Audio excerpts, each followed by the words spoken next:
we're out here on the NOAA Ship Okeanos Explorer, America's ship for ocean exploration, and we're doing some really exciting work. I think for me, one of the big things going out to sea, it really gave me a sense of scale, how big our oceans are. I knew the oceans were big, but when you're out there and you're not seeing another ship in any direction, and it's in the evening and you can see a million stars, that's been a really special experience. And then on top of that, seeing the science, seeing what's under the ocean, and it's amazing that we're only scratching the surface.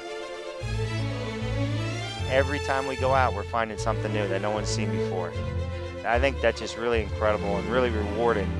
On this expedition alone, we've been part of some amazing discoveries. A couple of our main objectives of this expedition was to target some of the most vulnerable communities, so ecosystems that we know consist of species that are slow-growing and long-lived. Geographically, we recorded a number of species that had only been known from the Pacific Ocean right here in the backyard of the Gulf of Mexico. They're not small things. These are enormous organisms. Wow. Really tremendous view of these coral gardens. And yeah, this is really beautiful. In fact, by area, if we look at the reefs in deeper waters, they're a lot bigger and they cover more places on Earth than the shallow water reefs. And they are just as important. They create habitat for a myriad of species, including many invertebrates and fishes, some of which are commercially important. And we documented in areas where several agencies have put in preliminary proposals to try to put new management strategies. And so documenting these places provides a lot of information that has direct links to decision making.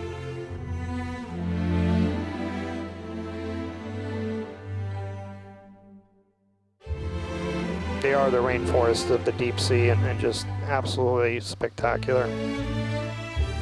Look at this block of rock just hanging off the wall here. You get a real sense of the instability in the local geology here, but nonetheless, these fans are likely hundreds, if not over 1,000 years old. So that gives a sense that although this looks unstable, these blocks have been sitting in their current position for quite some time.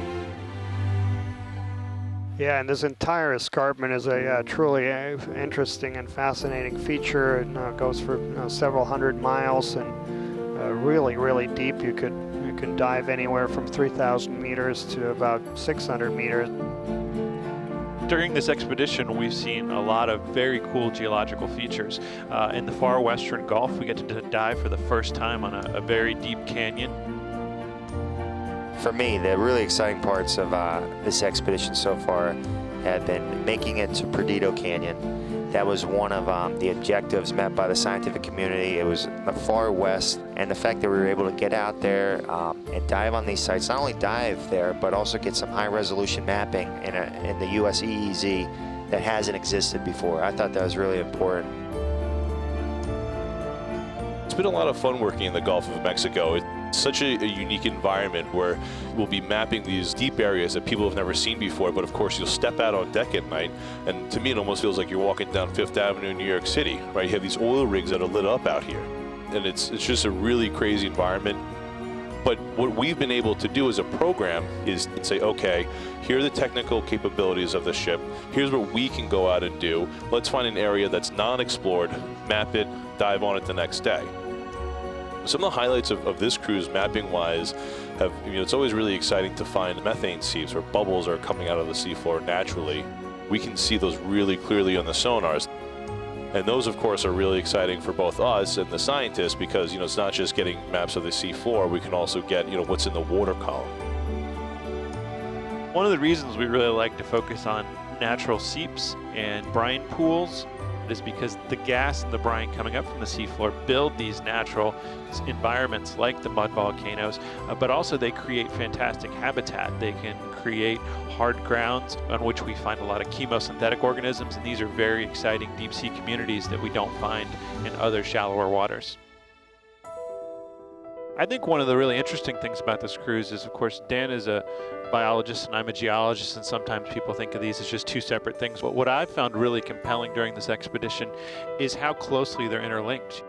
At Deep Sea Seeps, we have organisms that are creating geology. They're building rocks that create these hard grounds that other organisms like corals can grow on. But then we even look at geological processes happening hundreds of millions of years ago, set the stage for many of the specific habitats we see in the Gulf.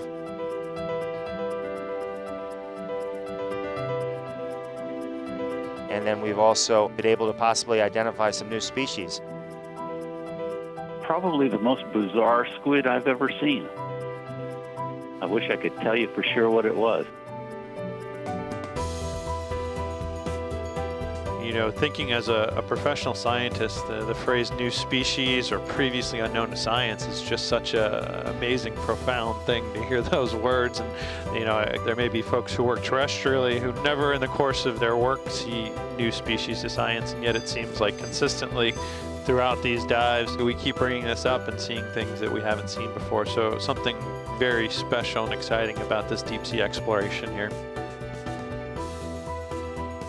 I think the really important thing is, how common these observations of new things are in the deep sea, just highlighting just how much more there is to be discovered and how little we've been able to get to know about these ecosystems that cover the biggest part of our world's surface.